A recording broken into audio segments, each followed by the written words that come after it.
Okay, so let's talk about Trumbo, Sounds which good. I think you'll find an interesting movie. Maybe not for everyone, since it's highly political. Let me ask before Yeah. you start. My audience is largely conservative. Will conservatives who know the story behind and know Hollywood's bias to begin with toward the left, if you accept that to begin with, will you enjoy the movie? I think it could be off-putting because it is slanted. I would say it's a highly liberal view.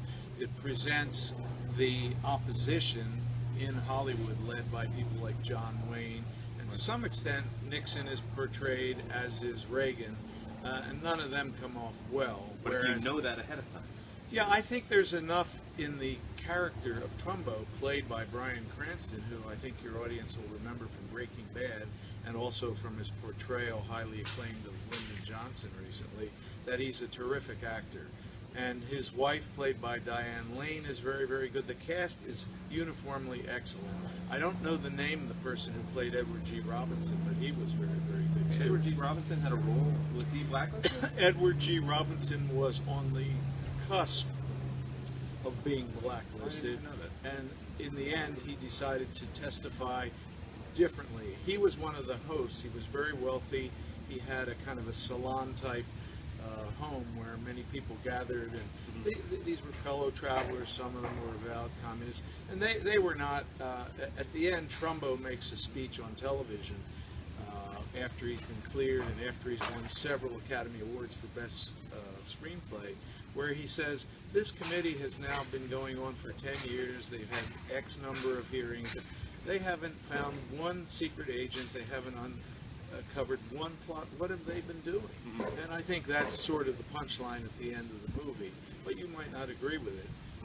I don't want to overstate the historical stuff. There's a lot of interesting newsreels that are worked in, and then they make him look like he's in the newsreel by photographing it for a few minutes in black and white before it moves back.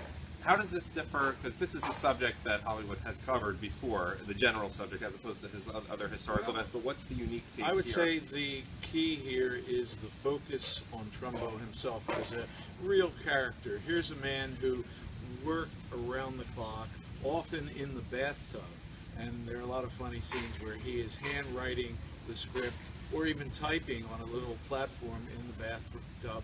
And by the way, in the final credits, which is often done in Hollywood now, especially in a biopic, they show a lot of photos and films of him, the real Trumbo, including a couple of him working in the bathtub. So we know that that wasn't made up. So I would say that the key would be the skillful performance of Bryan Cranston, who's really a talented person, the inherent flamboyant nature of Trumbo himself. Are you saying he's gay? Or? No, not gay, just flamboyant, no. And then the portrayal of some of the famous Hollywood names that maybe are not so lustrous now, like Kirk Douglas. And there's a beautiful couple of scenes with Kirk Douglas making Spartacus, which is one of the films that Trumbo wrote. And you see actual scenes from the film.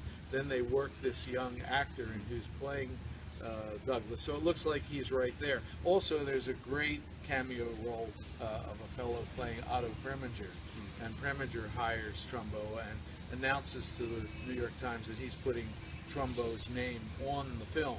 Part of what the film shows is how Trumbo labored, along with some of the other Hollywood 10, for years writing hack scripts or writing good scripts but giving out a false name. Right. For example, he won the Academy Award for Roman Holiday, and they show some scenes from Roman Holiday, including a couple of very funny ones with Gregory Peck.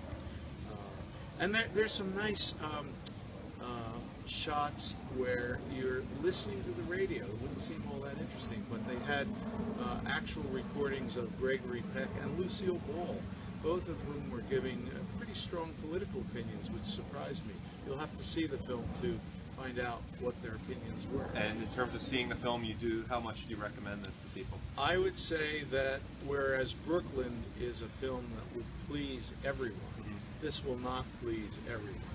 First of all, it's serious and political. And if you're going to escape, if you're going for an action adventure or James Bond, this isn't your cup of tea. If you want to be in a thoughtful kind of a mood and you want to discuss it, whether you agree with it or disagree, there's an awful lot of food for thought in it. So, But if you're feeling the burn, for example, Bernie Sanders, you probably will like this movie.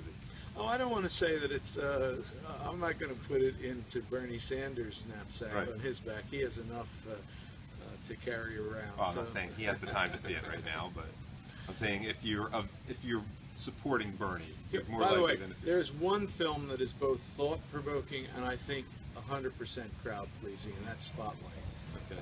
That is a film. We'll save that for another. All right, we'll save that for I gotta another. get as many commercials in as Very- possible. very good. This is a We'll pretty talk strong about- recommendation for Trumbo. Thanks, Murray. Okay, good to talk to you. Let's do it again.